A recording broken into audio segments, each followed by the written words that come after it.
কোনো রকম ডিম, কোনো রকম বালি বা লবণ দিয়ে কেক বেক করার ঝামেলা ছাড়াই জল দিয়ে জলের ভাপে বানিয়ে দেখাবো ভীষণ মজার মালাই কেক। এই কেকটা খেতে এতটাই বেশি মজার হয়, যদি কাউকে এই কেকটা বানিয়ে খাওয়াও সে কিন্তু তোমার কাছে বারবার রিকোয়েস্ট করবে এই কেকটা বানিয়ে দেওয়ার জন্য। আর যারা মিষ্টি খেতে পছন্দ করো তাদের কাছে তো এই কেকটা মারাত্মক লেভেলের ভালো লাগবে। আর এই কেকটা খেতে যতটা মজার, এটা কিন্তু বানানো ঠিক ততটাই সোজা। চাইলে কিন্তু যে কেউ খুবই সহজে এই কেকটা বানিয়ে নিতে পারবে। তো চলো দেখে নেওয়া যাক রেসিপিটা। তো কেকটা বানাবার জন্য আমি নিয়েছি এরকম ছোট দুটো স্টিলের বাটি। হাতের কাছে যেরকম বাটি আছে তোমরা কিন্তু সেই রকম বাটি দিয়ে এখানে কেকটা বানাতে পারো। তো এখন এই দুটো বাটির মধ্যে দিয়ে দিচ্ছি অল্প অল্প করে তেল। তেলটা দেওয়া হয়ে গেলে দুটো বাটিতেই কিন্তু ভালো করে হাত দিয়ে মাখিয়ে নিতে হবে তেলটা বাটির চারপাশে, যাতে কেকটা বাটি থেকে খুবই সহজে উঠে আসে। আর এইখানে কিন্তু যে কোনো রান্না সাদা তেল নিতে হবে, কোনো রকম কিন্তু সর্ষের তেল নেওয়া যাবে না। তো জায়াবতী দি বলেছে কেকের রেসিপিটা দুর্দান্ত হয়েছে ভাই, খুব ভালো লাগলো, থ্যাংক ইউ সো মাচ জায়াবতী দি। তো দুটো বাটির মধ্যে কিন্তু তেলটা ভালো করে মেখে নিয়েছি। এখন হচ্ছে এরকম দুটো সাদা কাগজ নিয়েছি, আর কাগজগুলোকে কিন্তু এরকম ভাঁজ করে নিয়ে বাটির মাপ করে গোল করে কেটে নিয়েছি। আর কেক বানাবার জন্য কিন্তু যে কোনো সাদা কাগজ নিতে হবে, কোনো রকম কিন্তু লেখালেখির কাগজ নেওয়া যাবে না। তো কাগজগুলোকে এখন বাটির মধ্যে ভালো করে বসিয়ে দিচ্ছি। একটু চেপে চেপে করে বসিয়ে দিতে হবে যাতে বাটিগুলোর মধ্যে কাগজটা খুব সুন্দর করে বসে যায়। এখন আবার কাগজগুলোর উপরে অল্প অল্প করে তেল দিয়ে ভালো করে মেখে নিতে হবে। এইভাবে করেই কিন্তু দুইবার এই তেলটা মাখিয়ে নিতে হবে, তাহলে কিন্তু কেকটা বাটি থেকে খুবই সহজে উঠে আসবে। তো কেক বানাবার জন্য কিন্তু কেকের বাটি একদম রেডি। তো এখন হচ্ছে কেকের জন্য কেকের ব্যাটারটা বানিয়ে নেব। তো কেকের ব্যাটার বানাবার জন্য আমি নিয়েছি এরকম একটা মিক্সিং বোল, আর নিয়েছি এরকম একটা ছোট চায়ের কাপ।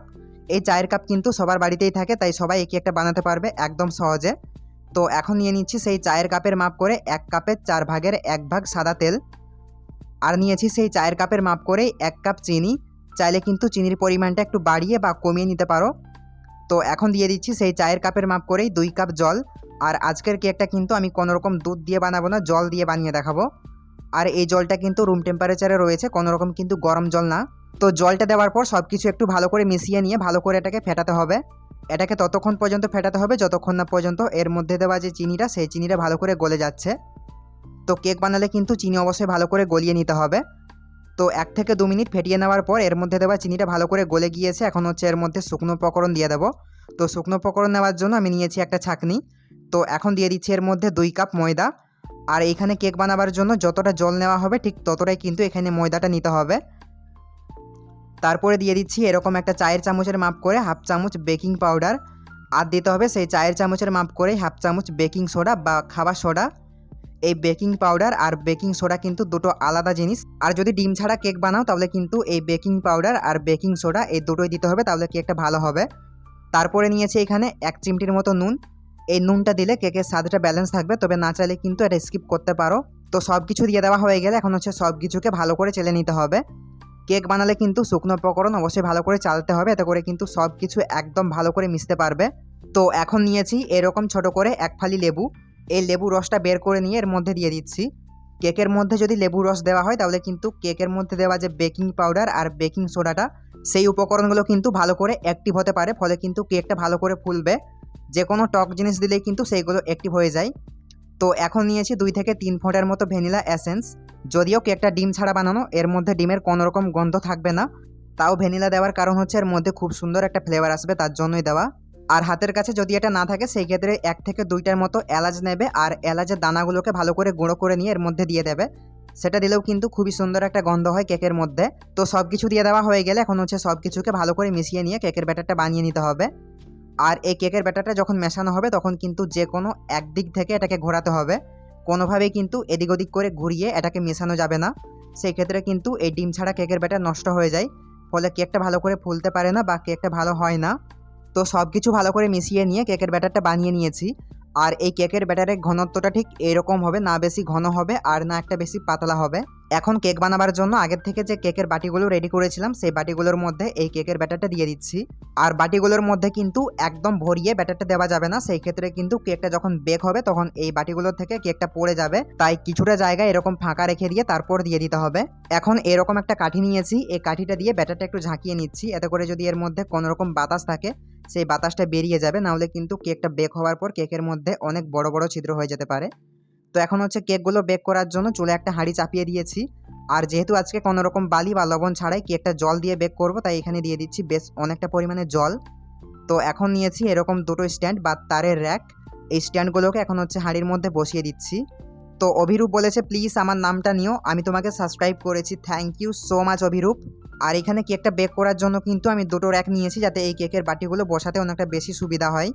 তো স্ট্যান্ডগুলোকে বসিয়ে দেওয়ার পর এখন হচ্ছে দুটো বাটি এর মধ্যে ভালো করে বসিয়ে দিচ্ছি, একদম সোজা করে কিন্তু বসাতে হবে, নাহলে কেকটা বেঁকে যাবে। তো এখন হাঁড়ির ঢাকনাটা বন্ধ করে দিচ্ছি, আর ঢাকনায় যে একটা ছিদ্র আছে সেটাকে একটা ছোট কাগজের টুকরো দিয়ে ভালো করে বন্ধ করে দিতে হবে। তো এখন চুলার আঁচ একদম হাইতে করে দিতে হবে। তো চুলার আঁচ একদম হাইতে করে দিয়ে এই কেকগুলোকে বেক করে নিতে হবে 40 থেকে 45 মিনিট। আর কেক বেক করার সময় যদি এর মধ্যে দেওয়া জলটা শুকিয়ে যায় তাহলে কিন্তু ঢাকা তুলে নিয়ে আবারও জল দিয়ে কেকটা বেক করে নিতে হবে। তো 40 মিনিট পর এখন হচ্ছে ঢাকাটা তুলে নিয়েছি, এখন কেকগুলোকে চেক করে নেব কেক বেক হয়েছে কিনা। এর জন্য একটা কাঠি নিয়ে কেকের মাঝখানে ঢুকিয়ে দিচ্ছি। তো দেখো কাঠিটা কিন্তু একদম পরিষ্কার বের হয়েছে, তার মানে কেক একদম ভালো করে বেক হয়েছে। তো এখন হচ্ছে কেকগুলোকে চুলার থেকে নামিয়ে নেব। কেকগুলোকে চুলার থেকে নামানোর পর ভালো করে ঠান্ডা করে নিতে হবে। ঠান্ডা হয়ে যাবার পর কিন্তু এই কেকগুলোকে বাটি থেকে ছাড়াতে হবে, নাহলে কিন্তু কেকগুলো ভেঙে যাবে। কেকটা ঠান্ডা হতে থাক, এখন হচ্ছে কেকের জন্য মালাইটা বানিয়ে নেব। তো মালাই বানাবার জন্য প্রথমে চুলায় একটা কড়াই চাপিয়ে দিয়েছি। এখন হচ্ছে দিয়ে দিচ্ছি সেই চায়ের কাপের মাপ করে 2 কাপ জল। খুব বেশি জল দেবো না, কারণ এটাকে নাহলে আবার জাল করে করে ঘন করতে হবে। এখন হচ্ছে জলটাকে উষ্ণ গরম করে নিতে হবে। তো এখন নিয়েছি এরকম 10 টাকা দামের একটা গুঁড়ো দুধের প্যাকেট। আর আজকে কিন্তু গুঁড়ো দুধ দিয়ে এই মালাইটা বানাবো, তার জন্য কিন্তু বেশি জল দিইনি, অল্প করে জল দিয়েছি যাতে মালাইটা খুবই সহজে বানিয়ে নেওয়া যায়। তো এখন হচ্ছে ভালো করে একটু মিশিয়ে নিতে হবে একটা হ্যান্ড উইক্স বা যে কোনো কিছুর সাহায্যে। তো গুঁড়ো দুধটা ভালো করে মিশিয়ে নেওয়া হয়ে গেলে চুলার আঁচটাকে একদম হাইতে করে দিতে হবে।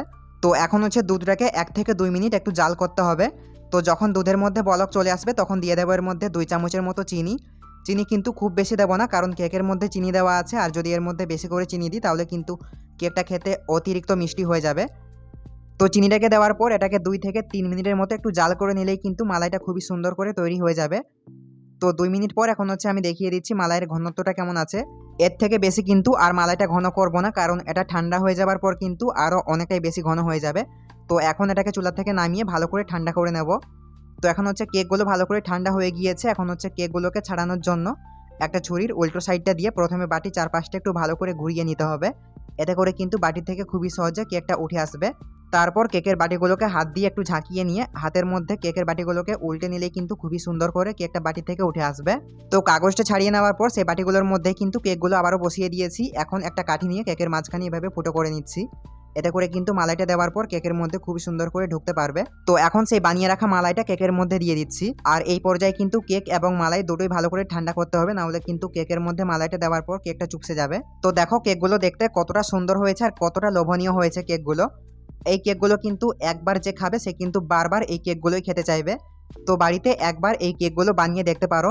তো ভিডিওটা কেমন লাগলো কমেন্টে জানিও, ভালো লাগলে কিন্তু বেশি বেশি করে শেয়ার করে দিও, আর প্লিজ চ্যানেলটা সাবস্ক্রাইব করে নিও। তো দেখা হচ্ছে পরের ভিডিওতে, আজকের মতো টাটা।